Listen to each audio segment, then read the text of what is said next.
Merhaba oyun severler. Sizlerden gelen serimiz devam ediyor. Evet. Maalesef ismine ulaşamadım kardeşimizin. İsimsiz bir menajer kardeşimize böyle uçak resmi falan koymuş Instagram hesabına. Burada ona selam olsun. Yorumlara gelirse sevinirim.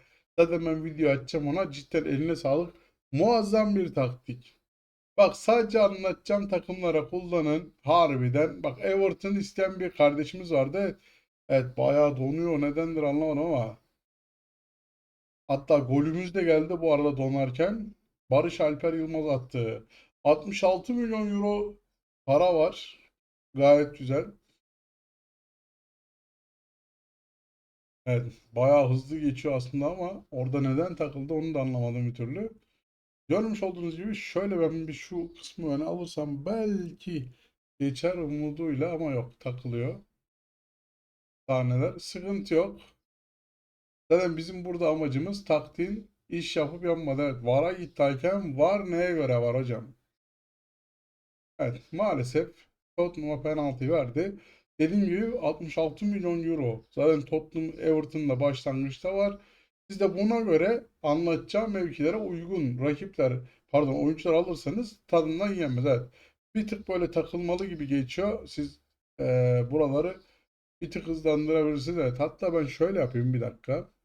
Zaten sonuçta böyle kötü geçiyor. Böyle bir mutsuz diyelim. 4 oynayan ulan en iyi oyuncularının biriydi daha bu arada. Tarkovski'yi hemen şöyle aldık. Diğerleri iyi. O zaman şöyle yapalım. Böyle geldik. A'yı kapatalım. Sadece spiker yapalım. En azından böyle oynayalım. Yapacak bir şey yok. Şuradan da oyuncularımı da takip etmenizi seviyorum. Bakın oyuncuların bu arada evet 2-1 golü yedik bu arada.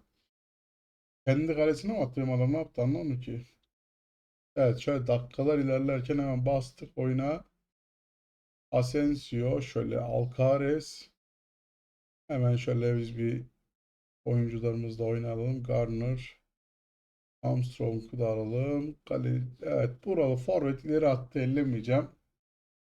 NDI de bu arada bayağı iyi arkadaşlar. Hani bilmiyorum neden Everton'a taktik istedi arkadaşlar. Bayağı da iyiymiş hani Everton. Hem genç oyuncuları. Valla 66 milyon euro da sağlam bir para. Bakın mesela ben ne yaptım? Forvet bu taktikte forvet olmadığı için mesela forvet kimdi? Beto'ydu. Beto ile Barış Alper'e yetebildiği kadar Beto'yu verdim de üstüne para verdim. Onu aldım. Asensio'ya bir tane oyuncu vardı. Oynatmadım. Yani oynatmayacağım. 33 yaşında. Onu verdim takasta. Kullandım ve aldım. Bu iki oyuncu zaten yetti yani Premier Lig'e. Harbiden Asensio ve şey damga vurdu. 2-1. Tabii ki bu yenilmez bir taktik değil ama önemli olan konu bak Barış Alper mesela bak. Benim oyuncuların istatistik 9, 8, 9 hani bak. Barış Alper maçın yıldızı oldu. Şöyle de göstereyim. 5 şuta 11 şut atmışız. Yani gayet başarılı. Zaten adam kendi kalesine atmış. Deplasmanda Tottenham'a karşı %54 oynamakta her baba yiğidin harcı her Everton'la. Evet. Böyle geldik. Geçtim buraları. Bakalım neler yaptık biz bu taktikte arkadaşlar. Evet görmüş olduğunuz gibi Premier Lig'de şampiyon olduk. 38 maçta 23 galibiyet. 8 beraberlik 7 mağlubiyetimiz var. Bak namağlup bir taktik değil. Oynadığım defansif taktiğe göre 72 gol güzel. 42 gol bir tık fazla ama bence de bu güç var. Abi karşında Manchester var, Liverpool var, Manchester City, Arsenal, Tottenham, Aston Villa, Newcastle. Yani say bitmiyor. Hepsi bizden güçlü ama bizim taktik öyle çok güzel ilerliyor ki gayet de başarılı. Ligin yani neredeyse ilk 5 takımından biriyiz en çok gol atanlar ama çok gol yedik o başka. Buralara bir iki böyle ne bileyim stoper olur. Hani bunun artık oynatacağınız takıma Premier Lig'de şampiyonluk taktiği diyebilirim net. Net bir şekilde. Bak şöyle gelelim. Dediğim gibi bak Arsenal bak mesela 3-1 yenildik finalde. Yani mağlup olmayan bir taktik değil ama en azından mücadelesi yüksek bir takım. Mesela Arsenal burada bizi gücüyle ya abi ezdi. Yapacak bir şey yok. Mesela biz de Manchester City yendik mesela. Görmüş olduğunuz gibi son 2-2 biz 3-2 yaparak zaten 1-0 1-0 onlar yeniyordu. 2-1 yaptık. 2-2 oldu. 3-2 biz yendik. Yani dediğim gibi taktik bence bu gayet de bak Liverpool mesela Barış Alper şov yaptı. Gözlerim yaşarmıştı. Yine burada bak Chelsea ile bir kupa maçı 5-3. Kırmızı kart tabii ki çok etkili oldu bizim galibiyetimiz ama yendik mi yendik. Bak mesela Brentford mağlubiyeti var. Anladın mı yani? Yeniliyor da illa hepsini %100 yene bak. Mesela Arsenal'le pardon özür dilerim.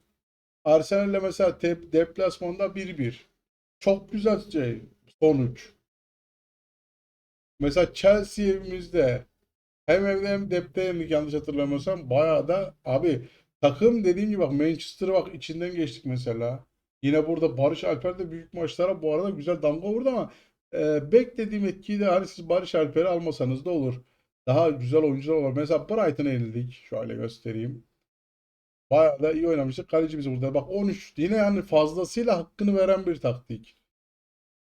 Yine bak burada mesela 4-2 Nottingham efsane maç. Harbiden. Geldik bak burada bak Chelsea deplasmanda 2-1. Bir de kırmızı kart yediğim halde yani düşünün. Kırmızı kart yediğim halde 1-0'dan 2-1. Gayet verimli güzel bir sonuç. Mesela Newcastle'ı yendik. Mesela Manchester deplasmanda tamam şansa yendik. Eyvallah bak. İstatistiklerde onlar daha bak 19 şuta 6 şut. Ona fikrim ama yüzde topa sahip olmaya bakarsanız şut olayı değil de golü atan kazandığı için. Ama mesela Manchester City abi hakkımız var abi yapacak bir şey yok. Hayvan gibi takım. Yani bunu harbiden yapacak bir şey yok. Yani çok fazla mesela 2-1'de mesela biz yenilirken berabere biten çok maç var.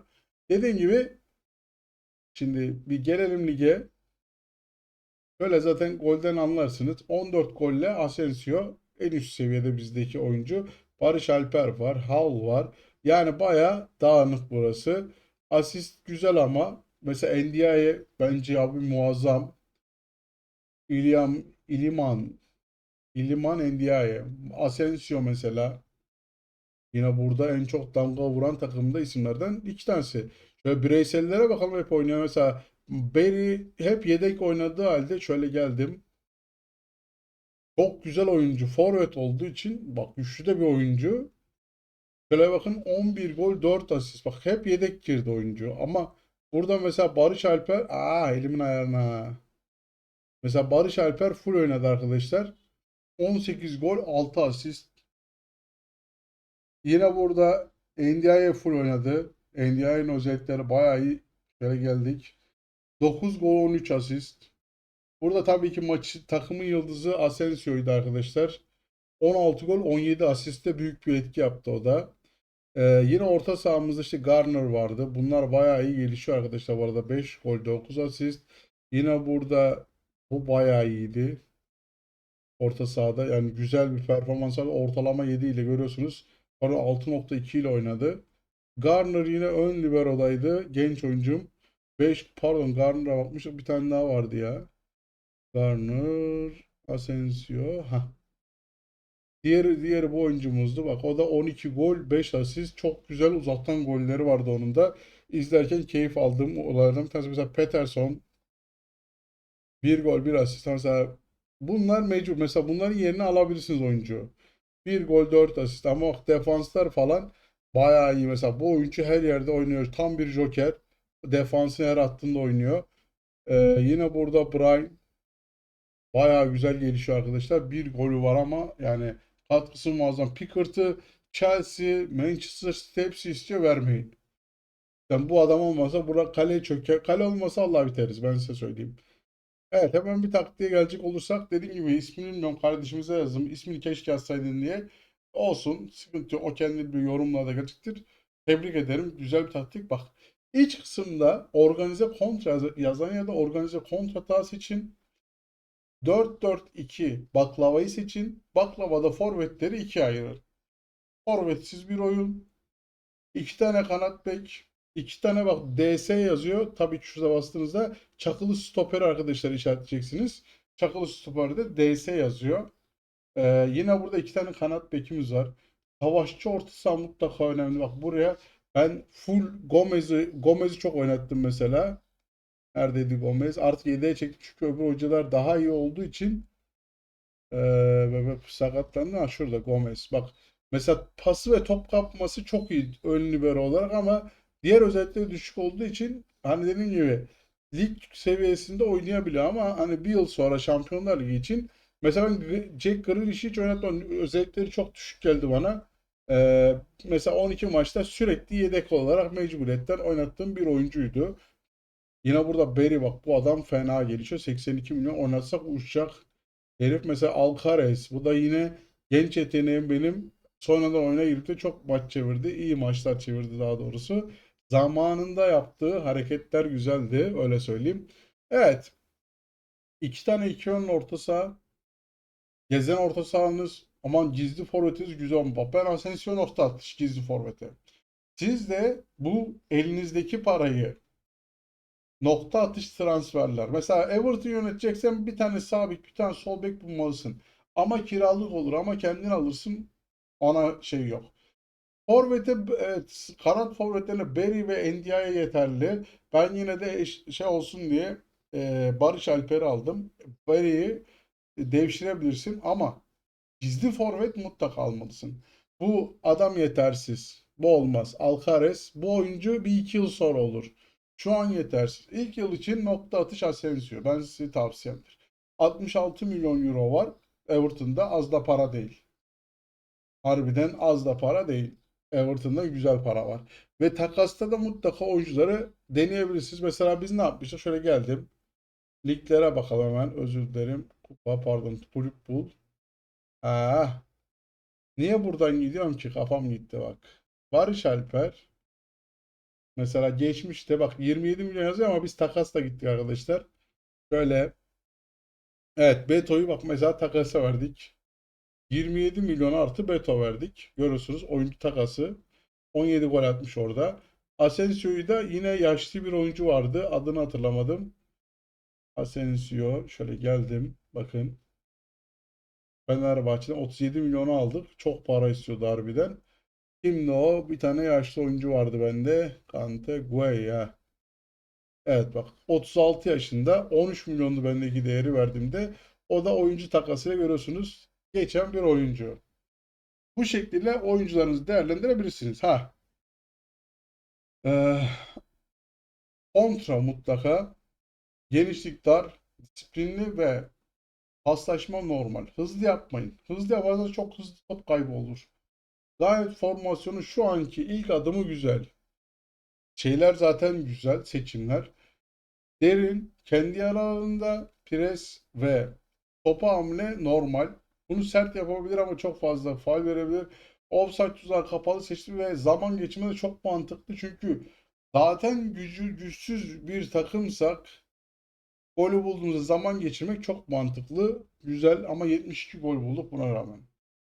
Yine bekleri ileri çıkart kontrol olduğu için. O yüzden güzel bekler almalısın. Şut at ve diğerleri hiçbir seçenek seçilir. Paslaşma kısa, pas odağı karışık. Yine burada ben olsam kanatları kullanı seçerim ama karışık da güzeldi. Verimi de güzel. Büyük ihtimalle gizli forveti kullanmak adına yapılan bir şey. Çünkü Asensio'nun çok fazla golü, asisti vardı kontradan gol bulduğumuzda. Yine kaleci de karışık şekliyle oynadı. Evet. Çok güzel bir taktik. Şampiyon olma taktiği Premier Lig'de. Şampiyon olmasanız da kafada Şampiyonlar Ligi'ne ilk yıl gidebileceğiniz bir taktik. Avrupa mesela, abi bunu kime kullanacaksın? Anadolu takımlarına kullan. Almanya'nın düşük takımlarına kullan. Portekiz'in düşük takımlarına kullan. İspanya düşük takımlarına kullan. Everton, Sunderland, Nottingham'a da kullan. Bu şeyde o kadar yüksek bir takım değil. Ne onun adı Premier Lig'de? Burnley, Bournemouth, Wolves, bir iki transfer ve kiralık oyuncularla ilk yarı kiralık oyuncu bulamıyorsan ikinci yarı transfer sezonu açıldığında mutlaka bulabilirsin. Dediğim gibi yani kafaya oynayan takımlar değil de diğerlerine yapabileceğim bir taktik. Premier Lig içinde şampiyon ve Şampiyonlar Ligi'ne gitme taktiği. Burada evet 76-77 kritik bir şampiyonluk ama başarılı bir şampiyonluk. Tek tek oynandı, tek tek maçlar değerlendirildi ki son Tottenham maçını siz de gördünüz. Başarılı. Evet, finalde Arsenal'den 3 yedik. Ama Arsenal'le maç yapıyorsun. Oyuncu aldıkça geri, mesela ben bu yıl Everton'la bir yıl sonra devam edersem, güçlü oyuncu alırsam bu taktiği kullanmam. Çünkü buna gerek kalmaz. Alacağım tabii ki oyuncunun kalitesine ve çabasına alır. Benim bu taktiğe notum 9. Neden? Zorlu bir lig, zorlu bir aşama, 72 gol Premier Lig'de bence başarılı. Gayet de güzel, net. Manchester City, Liverpool, Manchester United, Arsenal, Chelsea, Tottenham, Newcastle, Aston Villa gibi baba takımlar varken biz sıyrılıp şampiyon olursak keyifli, bak zaten 70, bak 70 kaç tane var? Crystal Palace 70, Arsenal 70, 73 City, 75 Liverpool, 76 United, 77 biziz. Yani bayağı böyle değişti ha orası. Ama şampiyon biz olduk. Görmüş olduğunuz gibi formasyon güzel çalıştı. Benim bu taktiğe notum %100 9. Şu an kullandığım en iyi ikinci taktik. Biri Hakkı'nın, Hakkı'ydı galiba adı kardeşimizin. Biri o, biri de bu. Bu en zorlu olandı. Bunu birinciye yazıyorum. Bir bu, Hakkı iki. Öyle. Hakkı ile Galatasaray'da yapmıştık. Yanlış hatırlamıyorsam. Ama bunda Everton'la. Tamam, transfer de yaptık ama abi ne yaparsın ya, yani bir Haaland yok. Bir Saka yok. Bir Sesko yok. Bir Muhammed Salah yok. Ne bileyim kim var orada? Bir Mateta yok. Bueno yok. Ne onun adı? Palmer yok. Canavar gibi taktik. Hakkını veriyoruz. Hakkaniyetli olmalıyız. Like at. Abone ol. Taktiğine güveniyorsan sen de gel, kardeşimizin eline sağlık. Yorumlara bekliyorum. Sen de kendine iyi bak.